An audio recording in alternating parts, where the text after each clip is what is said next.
Good morning, students. Today we are going to start Gauss theorem. It is actually the third chapter. किसी book ने इसको mix किया है potential के साथ, बट किसी बुक में इसको separate as a separate chapter दिया है.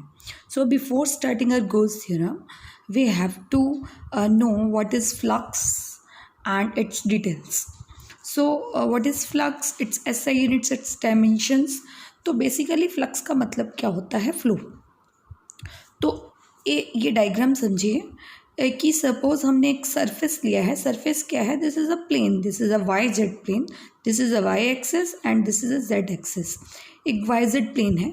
इसमें से कितनी electric lines of force flow कर रही हैं, पास कर रही हैं, हम उसको बोलते हैं उस सरफेस की फ्लक्स.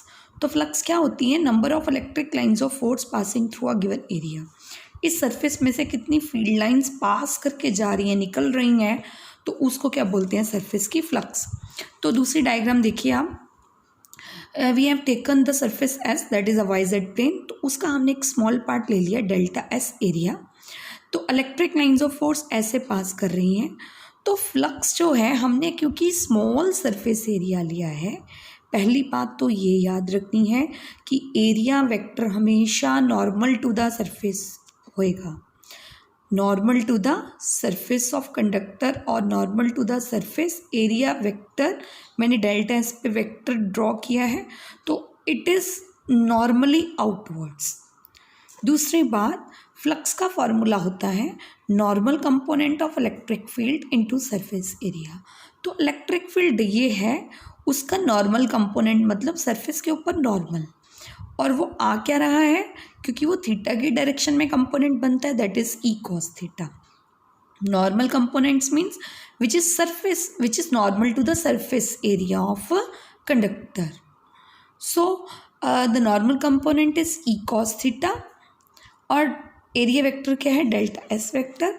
तो डेल्टा फाई जो हमने लिया है वो इस सरफेस की स्मॉल फ्लक्स ली है. पूरा निकालने के लिए हमने ये डेल्टा ई को इंटीग्रेट कर देंगे. अब एक चीज़ और दिमाग में रखनी है, स्मॉल को चाहे तो डेल्टा से डिनोट करो, चाहे डी से डिनोट करो. मैं इसकी जगह पे डी फाई भी ले सकती थी, डी डेल्टा फाई भी ले सकती थी, डी फाई भी ले सकती थी. तो delta means small flux of the small area. इस स्मॉल एरिया की हमने स्मॉल फ्लक्स ली है डेल्टा फाई ई, जिसका फार्मूला है normal component of electric field into surface area. Normal component आया E cos theta into delta S. E delta S को इकट्ठा किया, कॉस थीटा. कॉस थीटा को एलिमिनेट करते हो तो बीच में डॉट प्रोडक्ट आएगी, E vector dot delta S vector. दो वेक्टर्स की डॉट प्रोडक्ट का जो रिजल्ट आता है वो एक स्केलर आता है. याद रखना है, दो वेक्टर्स की वेक्टर प्रोडक्ट का रिजल्ट वेक्टर आता है, बट दो वेक्टर्स की डॉट प्रोडक्ट का रिजल्ट क्या आता है? स्केलर आता है. तो इसलिए फाई एक स्केलर क्वांटिटी है. दूसरी बात, क्योंकि हमने यहाँ पे डेल्टा फाई ई निकाला है, तो पूरे सरफेस की तो निकाली नहीं हमने. पूरी सरफेस के निकालने के लिए हम इसको इंटीग्रेट करते हैं. मैंने यहाँ पे डेल्टा फाई ई की जगह पे डी फाई ई लिख दिया. टोटल फ्लक्स के लिए इसको इंटीग्रेट कर दिया, डी फाई ई या डेल्टा फाई ई की वैल्यू पुट की. तो this is the formula for the total flux. तो फ्लक्स का फार्मूला वैसे क्या है? Electric field into area vector, dot product of electric vector and area vector. But the total flux is integration of E vector dot D S vector. अभी मैंने आपको बताया दो वेक्टर्स की डॉट प्रोडक्ट स्केलर होती है, so flux is a scalar quantity. ऐसा unit की बात करते हैं तो फाई का फॉर्मूला ई डी एस है. तो इलेक्ट्रिक फील्ड का unit newton per coulomb, because E is F upon Q, and area vector का यूनिट है मीटर स्क्वायर. सो कंपाइल करके newton per coulomb metre square. Secondly, dimensions की बात करते हैं तो phi is equal to E dot D S. E की जगह पे हमने, क्योंकि ई का हमें डायरेक्ट डायमेंशंस नहीं पता, we have to calculate in terms of force. तो एफ अपॉन क्यू, ई का फॉर्मूला लगाया, डी एस की जगह पे एरिया लिखा, फोर्स की डायमेंशंस, चार्ज की, current into time, ampere, A1 T1, area का एल स्क्वायर, कंपाइल करके ये आया. So this is the dimensions of flux. This is very important from the exam point of view. Next we are going to start state and prove Gauss theorem. अभी तक हमारे पास flux का formula आया E dot D S, electric field into area vector. तो Gauss theorem के according flux का formula क्या है कि total flux through a close surface is 1/ε0 times net charge enclosed by close surface. तो ये तो स्टेटमेंट है, हमें नहीं पता चला, जब तक हम डायग्राम नहीं देखेंगे इसको समझेंगे नहीं। इसका मतलब ये है कि मान लो कोई भी क्लोज सरफेस है, उसके अंदर चार्ज क्यू पड़ा है, तो उस सरफेस की टोटल फ्लक्स क्या होएगी, उस सरफेस में कितना चार्ज पड़ा है अपॉन एप्सिलॉन नॉट।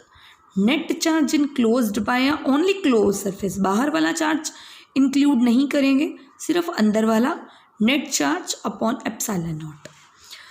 तो फ्लक्स के ये दोनों फॉर्मूले लिख दिए, पीछे जो निकाला था वो भी और गॉस थ्योरम ने जो बताया वो भी। तो ये आपका कंपाइल करके रिजल्ट आ गया according to Gauss theorem.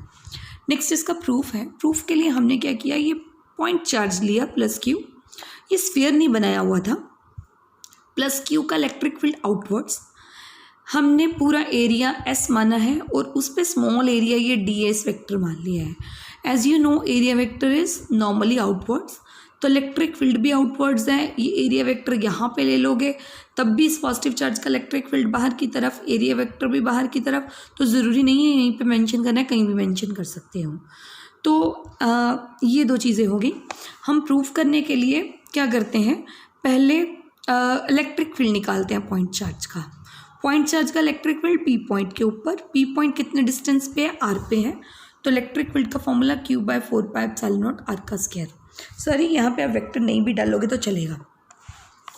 Left hand side लेते हैं प्रूफ करने के लिए, we are taking left hand side and we have to proof right hand side.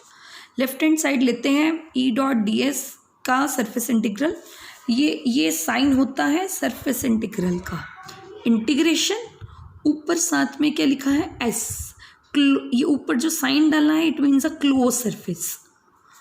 So left side ली E.ds, E.ds कॉस थीटा लिखना था, E और ds क्योंकि एक ही लाइन पे आ रहे हैं तो थीटा कितना है 0 है, cos 0, E.ds, E की वैल्यू पुट की जो यहाँ से निकाल ली थी, ds, इसको सारे को बाहर निकाल दिया, इंटीग्रेशन ऑफ ds वैसे तो ये स्मॉल एरिया है but integration means total surface area of sphere.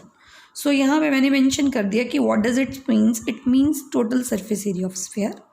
तो हमने यहाँ पे टोटल सरफेस एरिया लिखा जो कैंसिल हो गया, Q/ε0 that is the right hand side, hence the theorem is proved. We are taking one numerical.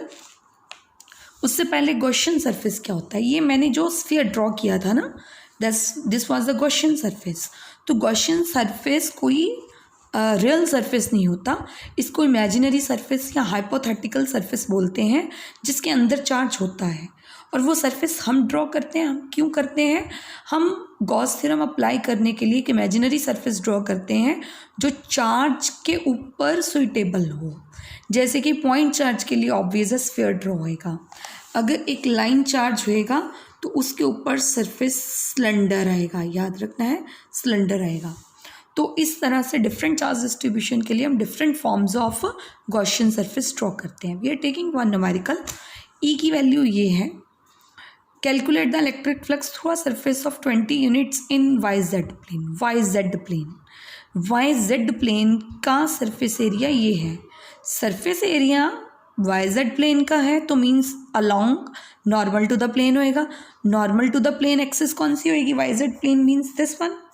Normal to the plane मतलब axis कौन सी होगी, एक्स एक्सिस होएगी, है ना। अभी आपने देखा था कि हमने इस एक्सिस के अलोंग ds वेक्टर लिया था, तो एक्सिस होगी एक्स एक्सिस, इसलिए मैंने 20 i कैप लिखा। फ्लक्स का फॉर्मूला लगाया E.s, E की वैल्यू पुट की S की, तो इसमें y और z कंपोनेंट नहीं थे, मैंने 0 0 पुट कर दिया।